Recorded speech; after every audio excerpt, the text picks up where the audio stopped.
सभी को good morning. कैसे हो आप सभी लोग? उम्मीद है आप सभी बहुत मस्त होंगे। प्यारे विद्यार्थियों, अपने साइंस की प्रश्नोत्तरी श्रृंखला चल रही थी और 8 पार्ट मैंने डाल दिए हैं।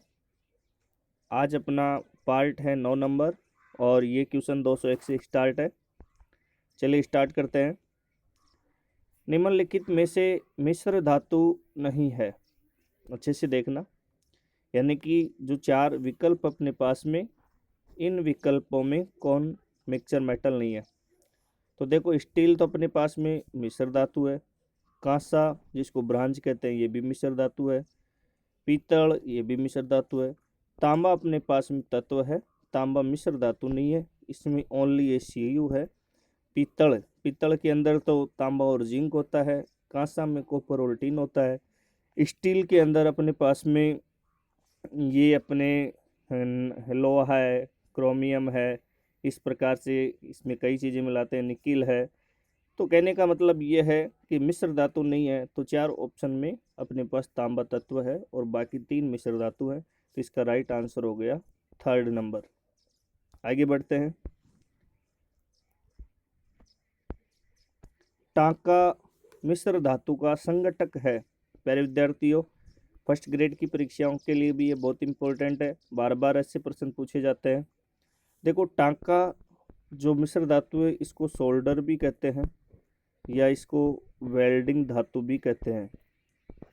टांका मिश्र धातु को सोल्डर या वेल्डिंग धातु, यानी कि 2 धातुओं के बीच में टांका लगाते हैं, उनको जोड़ने का कार्य करती है ये। इसको वेल्डिंग करने वाले जो वेल्डरमैन होते हैं ये काम में लेते हैं।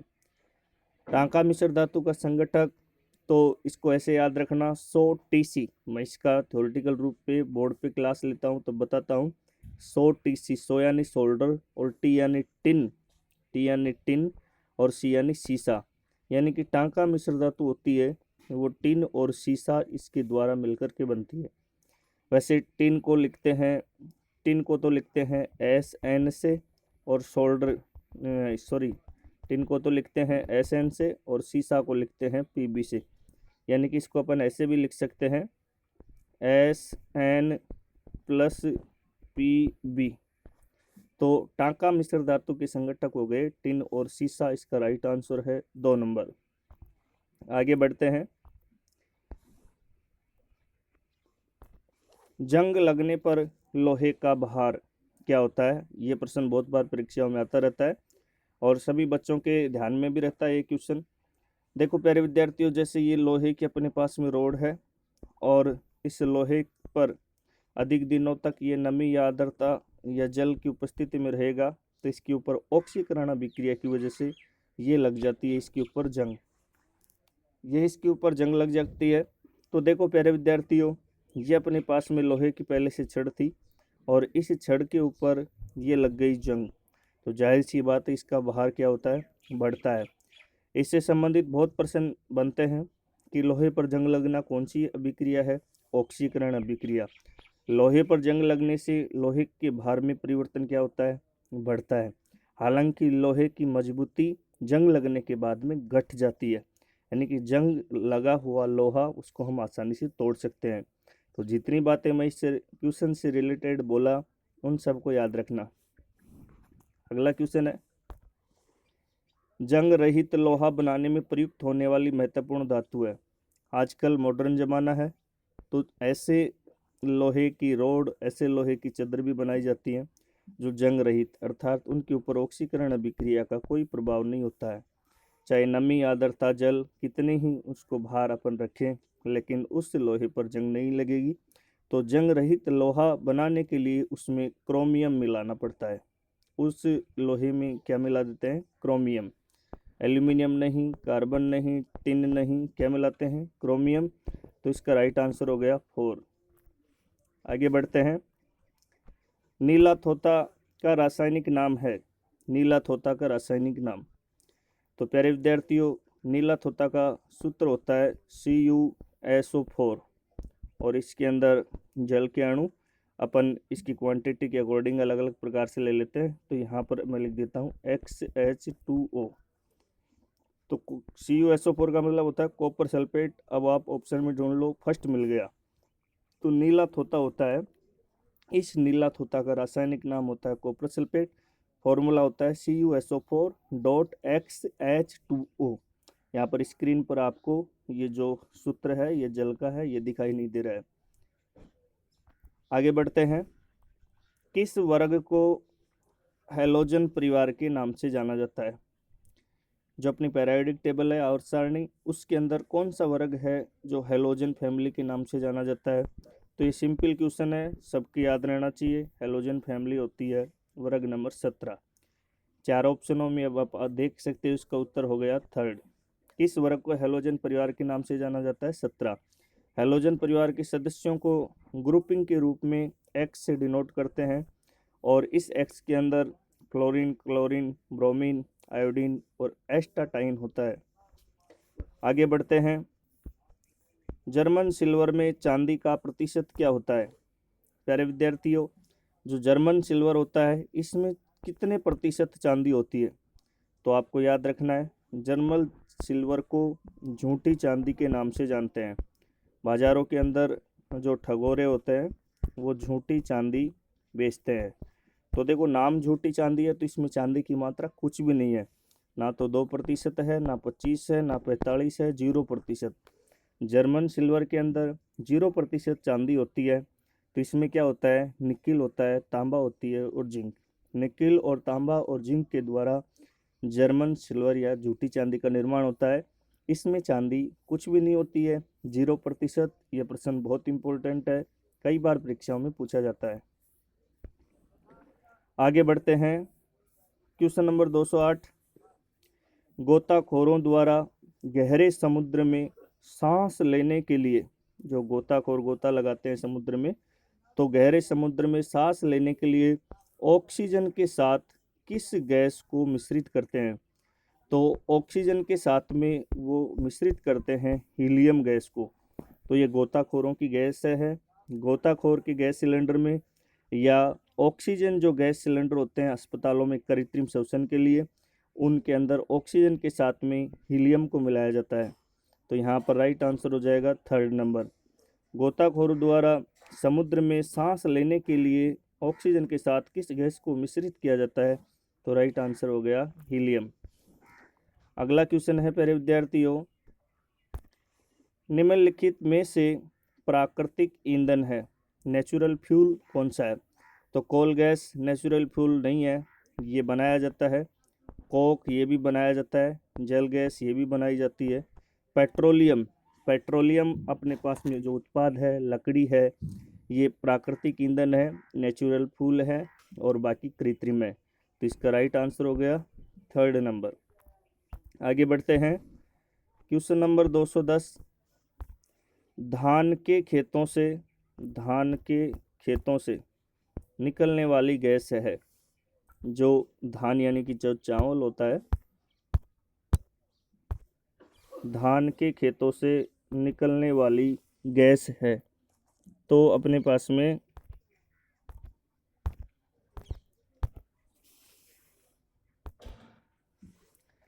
धान के खेतों से निकलने वाली गैस है। तो देखो याद रखना, धान, गन्ना, चावल, इनकी जो खेती के खेत होते हैं उनके खेतों से एक गैस निकलती है, और उस गैस का नाम है मेथेन गैस, और इसको मार्स गैस के नाम से भी जाना जाता है। तो धान के खेतों से जो खुशबू आती है उस गैस को कहते हैं मेथेन गैस, और इसका फॉर्मूला आपको पहले बता ही दिया था मैं, CH4 होता है। आगे बढ़ते हैं। निम्न में से कौन पौधों के तने का उत्पाद नहीं है? जो 4 विकल्प है उनमें तने का उत्पाद नहीं है। तो देखो, सन जो होती है ये तने का उत्पाद है। पटसन ये भी तने का उत्पाद है। जूट ये भी तने का उत्पाद है। तने का उत्पाद, तने का उत्पाद, तने का उत्पाद। ये पूछ रहा है नहीं, यानी कि जो क्रॉस वाला निशान 4 में से किसके आएगा? कपास के। जो कपास होता है ये तने का उत्पाद नहीं है। आप जानते हैं कपास तो एक जो फूल होता है उसमें से निकलता है। ये बाकी 3 तने के उत्पाद हैं, और कपास तने का उत्पाद नहीं है। राइट आंसर हो गया इसका 4। आगे बढ़ते हैं। लाइकेन मिश्रित जीव है जो बने होते हैं। प्यारे विद्यार्थियों, आपने लिटमस नाम का पत्र सुना होगा, और लिटमस पत्र किसके द्वारा बनता है? लाइकेन के द्वारा। अब यहाँ प्रश्न ये है कि लाइकेन मिश्रित जीव है जो बने होते हैं, यानी कि लाइकेन किससे बनता है? कवक और जीवाणु से नहीं बनता है, कवक एवं ब्रायोफाइटा से नहीं बनता है, कवक एवं शैवाल से बनता है।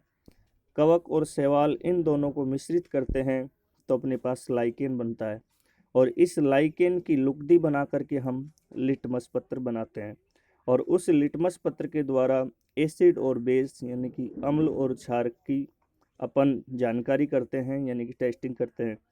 तो याद रखना, कवक व शैवाल का यहाँ पर टाइपिंग में शैवाल लिख दिया गया। कवक और शैवाल से क्या बनता है? लाइकेन, और लाइकेन से क्या बनता है? लिटमस पत्र। अगला क्वेश्चन है, निम्नलिखित में से सत्य छांटिए। तो देखो, आपको ये जो 4 ऑप्शन है, इसमें से सही सुमेलित वर्ग देखना है। पीलिया का आँख से कोई लेना देना नहीं है। पीलिया की बीमारी लीवर को प्रभावित करती है, लेकिन ये बता रहा है आँख, ये गलत बात है। मधुमेह शुगर के पेशेंट को इंसुलिन हार्मोन से रिलेटेड है, अग्नाशय ग्रंथि से रिलेटेड है, यहाँ लीवर से कोई संबंध नहीं है, तो ये बात भी गलत है। ये पूछ रहा है सत्य, यानी कि सही का निशान आपको देखना है। निमोनिया में फेफड़े प्रभावित होते हैं, ये सही बात है। मोतियाबिंद के अंदर आंख प्रभावित होती है, ना कि थायराइड ग्रंथि। देखो, निम्नलिखित में से सम्मिलित सत्य छांटिए। तो अपने पास में 3 चीज तो हो गई गलत, तो सत्य हो गया निमोनिया की बीमारी में प्रभावित होते हैं फेफड़े, तो राइट आंसर हो गया अपने पास में 3rd नंबर। अगला क्वेश्चन है, निम्नलिखित में से असत्य युग्म को चुनिए। अब की बार असत्य यानी कि गलत जो ग्रुप है यहाँ पर, उसको चुनना है। तो देखो, प्लेग की बीमारी चूहों के द्वारा फैलती है, सही बात है। रेबीज कुत्ते के द्वारा फैलती है, सही बात है। स्वाइन फ्लू सुअर के द्वारा फैलती है, सही बात है। और पोलियो का बंदर से कोई लेना देना नहीं है, पोलियो बंदर से नहीं फैलता है। पोलियो की बीमारी तो एंट्रोवायरस की वजह से फैलती है। यहाँ पर ये 3 विकल्प सत्य हैं, और ये पूछा है असत्य, तो इसका राइट आंसर हो गया 4। आगे बढ़ते हैं। निम्नलिखित में से कौन सा युग्म सही सुमेलित है? अब इस निशान को अपन को देखना है सत्य। मलेरिया की बीमारी कवक के द्वारा नहीं होती है भाई, परजीवी के द्वारा होती है, मादा एनाफिलीज मच्छर। पोलियो की बीमारी जीवाणु से नहीं होती है, विषाणु से होती है। तपेदिक की बीमारी जीवाणु से होती है, दाद विषाणु से नहीं, कवक से होता है। यानी कि अपने पास में सही युग्म है तपेदिक। और तपेदिक बीमारी कहते हैं प्यारे विद्यार्थियों टीबी को, ट्यूबरकुलोसिस टीबी। टीबी क्षय रोग, जो टीबी की बीमारी है वो जीवाणु के द्वारा जनित है, और इसके बैक्टीरिया का नाम होता है क्लोस्ट्रीडियम टिटेनी, तो इसका राइट आंसर हो गया 3rd नंबर। अगला क्वेश्चन, निम्न में से मच्छर के संक्रमण से कौन सी बीमारी नहीं होती है? कौन सी बीमारी है जो मच्छर के संक्रमण से नहीं होती है? मलेरिया मच्छर के द्वारा होता है, डेंगू मच्छर के द्वारा होता है, कोरोना मच्छर के द्वारा नहीं होता है। पूरी दुनिया ही जान गई इस कोरोना को, तो ये एक वायरस है। उपरोक्त सभी, तो इसका उत्तर हो ही नहीं सकता। तो निम्न में से मच्छर के संक्रमण से कौन सी बीमारी होती है? तो इसका राइट आंसर हो गया कौन सी बीमारी नहीं होती है? तो इसका राइट आंसर हो गया 3rd, कोरोना मच्छर के द्वारा नहीं होती है, ये एक प्रकार का स्वयं वायरस है। अगला क्वेश्चन, निम्न में से संक्रामक रोग नहीं है। ये जो अपने पास में 4 बीमारी है, इनमें से ऐसी बीमारी कौन सी नहीं है जो एक व्यक्ति से दूसरे व्यक्ति में छुआछूत से, सांस लेने से, यानी कि छींकने खांसने से, वो बीमारी एक व्यक्ति से दूसरे व्यक्ति में ट्रांसफ़र नहीं होती है। तो एड्स एक से दूसरे में हो सकता है, ये संक्रामक है। बीपी कोरोना, ये तो बहुत ही ज़्यादा संक्रामक है। चेचक की बीमारी भी संक्रामक है, और ये पूछ रहा है नहीं है, यानी क्रॉस वाला निशान देखना है। बीपी रक्तदाब, इसका राइट आंसर हो गया 3rd। अब इसकी व्याख्या समझ लीजिए। यदि किसी व्यक्ति के एड्स है, कोरोना है या चेचक है, तो उसके द्वारा दूसरे व्यक्ति में ये बीमारी फैल सकती है। लेकिन बीपी किसी की हाई है या लो है, तो उस व्यक्ति के पास आप बैठोगे, वो व्यक्ति रोगी छींकेगा, खांसेगा, कुछ भी करेगा, तो वो बीमारी आपके नहीं होगी। ये ब्लड का प्रेशर है, ये असंक्रामक बीमारी है। तो यहाँ पर असंक्रामक बीमारी है या संक्रामक नहीं है, तो थर्ड इसका आंसर हो गया। आगे बढ़ते हैं। एड्स विषाणु में होता है। अच्छा क्वेश्चन है। एड्स जो वायरस होता है, और एड्स वायरस आप जानते हैं HIV। ये जो अपने पास में HIV होता है, इस HIV के अंदर क्या होता है? DNA plus protein? नहीं भाई, ये नहीं होता है। RNA और DNA नहीं होता है। RNA एवं प्रोटीन, RNA और प्रोटीन, RNA और प्रोटीन ये होता है, केवल DNA नहीं। एड्स विषाणु के अंदर, HIV के अंदर क्या होता है? RNA और प्रोटीन होता है। ये अपने टी लिम्फोसाइट नाम की कोशिकाओं को डैमेज करता है, जिससे रोगी की एंटीबायोटिक क्षमता या प्रतिरक्षी प्रणाली कमज़ोर हो जाती है और रोगी मर जाता है। ये अपने पास में एड्स विषाणु में होता है, तो इसका राइट आंसर हो गया RNA प्लस प्रोटीन। आगे बढ़ते हैं। ब्रेन यानी होता है मस्तिष्क, यानी कि मस्तिष्क की जांच कौन सी है? अपने मस्तिष्क में कोई विकृति हो जाए तो उस विकृति की जांच या परीक्षण नॉर्मली अपन किस जांच से करते हैं? ECG तो हृदय की है, ये तो हृदय की है, हृदय की जांच है। EMG भी नहीं है, EKG भी नहीं है, EEG ब्रेन की जांच है। तो यहाँ राइट आंसर हो गया फर्स्ट, ब्रेन की बीमारी की जांच EEG, इलेक्ट्रोइंसेग्राफी। देखो ECG इलेक्ट्रोकार्डियोग्राफ होता है, EEG इलेक्ट्रोइंसेफेलोग्राफी, ये ब्रेन की जांच है, याद रखना EEG। अगला क्वेश्चन, पोमेटो क्या है? पोमेटो क्या है? देखो टोमेटो यानी टमाटर और पटाटो यानी आलू। तो यहाँ पर पोमेटो ये एक टमाटर और आलू की संकरित किस्म बनाई गई है। टमाटर और आलू की संकरित किस्म को हम पोमेटो के नाम से जानते हैं। बैंगन की किस्म नहीं, लवण प्रतिरोधी किस्म नहीं, रोग प्रतिरोधी किस्म नहीं। तो पोमेटो क्या है? ये टमाटर और आलू की संकर किस्म है। तो ये राइट आंसर हो गया फर्स्ट। प्यारे विद्यार्थियों, आगे अपन पार्ट 10 कल पढ़ेंगे। डेली के अपन 20 क्वेश्चन पढ़ेंगे। आप अच्छे से पढ़ते रहें, बहुत सारे क्वेश्चन मैं आपको करवाऊंगा। इन क्वेश्चनों में आपको परीक्षाओं में मिल जाएगा, बस शर्त है आप मेरे साथ जुड़े रहें। चैनल पसंद आए तो उसको लाइक करें, सब्सक्राइब करें और ज़्यादा से ज़्यादा शेयर करें, ताकि बहुत सारे लोगों को फ़ायदा मिल सके और मेरे को मनोबल मिले, ताकि मैं अच्छे से अच्छे आपके लिए वीडियो बनाता रहूं। प्यारे विद्यार्थियों, आप करंट जीके और साइंस और रोजगार समाचार इन सब के अपडेट के लिए आप टेलीग्राम ज्वाइन कर सकते हैं।